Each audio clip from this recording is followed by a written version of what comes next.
Well, this is Big House, and I have been conned into telling a story because it needs to be recorded by uh, Corey. So, in the middle of everything, the interviews, here's the story.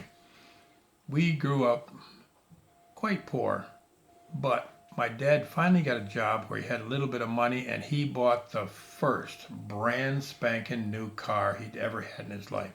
It was a 66 Dodge Polara with a 383 engine and a Trooper Interceptor transmission. It was the hottest thing. It was supposed to be a Trooper car, but they didn't paint it up and he just ended up buying it. So he said to the 9 children that we had, nobody even touch this car. Don't look at it. Don't sit in it.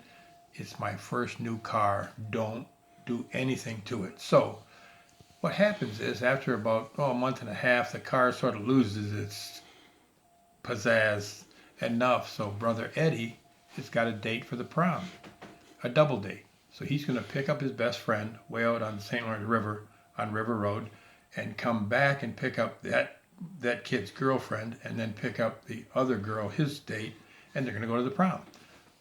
Everything is fine, but Murphy's Law kicks in and they're heading back from picking the first friend up. Eddie's in the driver's seat, brand new Plymouth or Dodge, a running car. Oh my God. Anyway, he's driving, the kid's in the front seat. Eddie looks up in the side window and there's a hill coming down onto Route 37. And there's an idiot up there with a pickup truck towing an old disabled Jeep, just the frame and the body, towing the Jeep. And he goes, wow, that Jeep's in pretty good. Right about then, the chain snaps, and the Jeep starts rolling down the hill towards the new car. So Eddie decides, well, I'm going to slam on the brakes and let the Jeep go first. But the Jeep's not has no motor or anything. It's not going fast enough. So he decides, I'll punch the gas and I'll slip by it.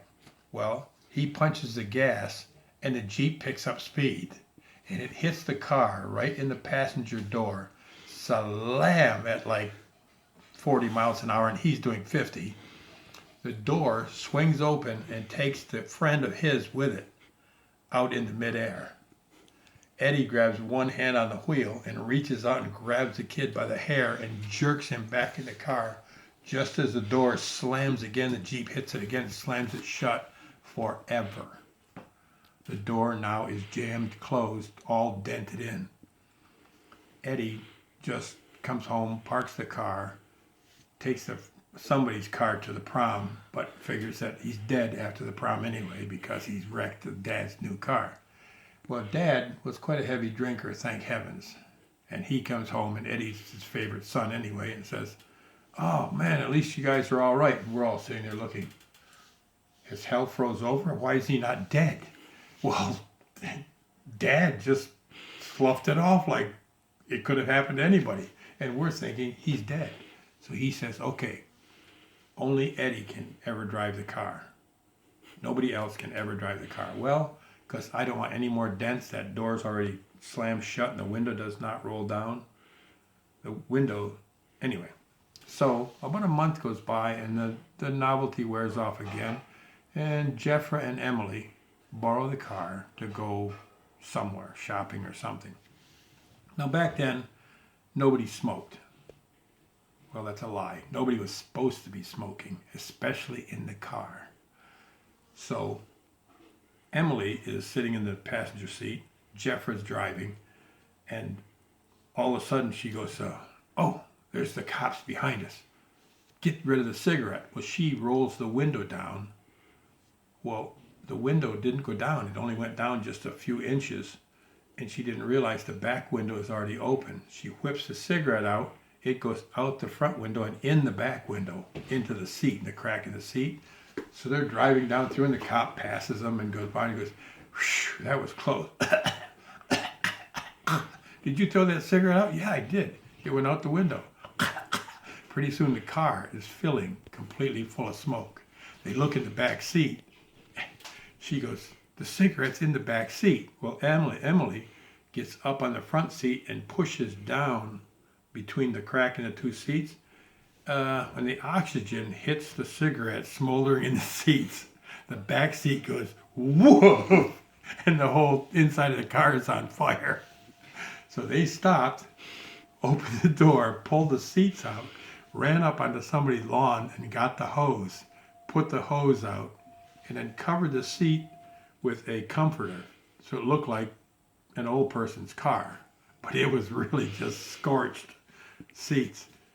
Thank heavens my dad was a bit of a drinker, because he never noticed that the seat always looked new in the back.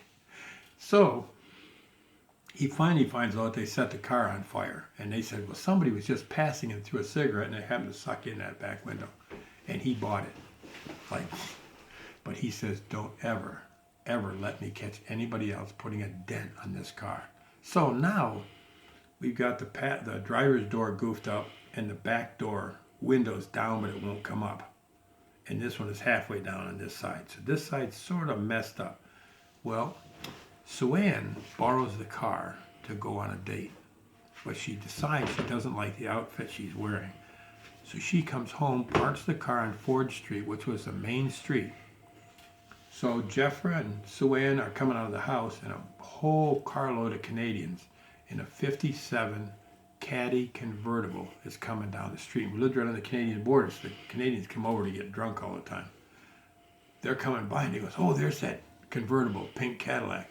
They're waving at the guys in the Cadillac, and there's about 6 of them in there, and they're all waving back, hey, ladies, how you doing? Well, the problem was the driver of the pink Cadillac was waving too and not watching where he was going. And he slams into my dad's car in the back corner on the driver's side and mushes that fender right up against the door. So now the back door won't open either. And neither of the doors on the other side will open. So to get in the car, you had to open the driver's door and get in and crawl over the seat. Now, all 3 fenders on that car are creamed.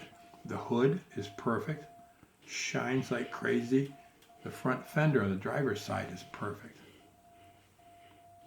He goes out one day, for whatever reason, and waxes the one good fender that's left and the hood. And he said, now nobody gets to drive this car. You'll never put another scratch on it. It didn't have over 1,000 miles on it yet. It's brand new, right off the showroom floor. Brand new car. My sister Sue Ann had polio like I did, so she couldn't run very fast. Well, they had to walk uptown, and Dad, the kind heart, said, oh, take the car. Well, the 2 houses we lived in were right narrow. The doors barely passed, and came out on the sidewalk and down on the street, very tight through there, because this Dodge was a big car. And you always pulled out to the front porch, because you couldn't see either way up and down the street, tooted the horn, and then you slowly went across. She didn't toot the horn that day and pulled across, and one of the little Goulden boys, who had just got a 10-speed bike for his birthday, slams into that one good fender and ends up on the hood of the Dodge. Sue Ann says, you little bastard. She opens the door and gets out to kill the kid. He's laying on the hood like, honey. The bike is like creamed. He looks and sees the killer in her eyes. He jumps off the hood, grabs the bike, and the pedal goes with a big scratch across the fender, across the hood. He starts pedaling down the street with the front tire with a flat spot in it. And he's like 2 inches in front of her, about to kill him. And finally, he goes till she's out of breath around the corner. And he hides in his room, they said, for a week, because he thought he was going to die. But that was the story. And my dad went out, took the car, and with a little tear in his eye, he parked it in the garage out back and locked the doors and never drove it again. It had 1,200 miles on it. Brand new car. And he had to make payments on that forever, which did not make a happy dad. But that was the car story. Thank you.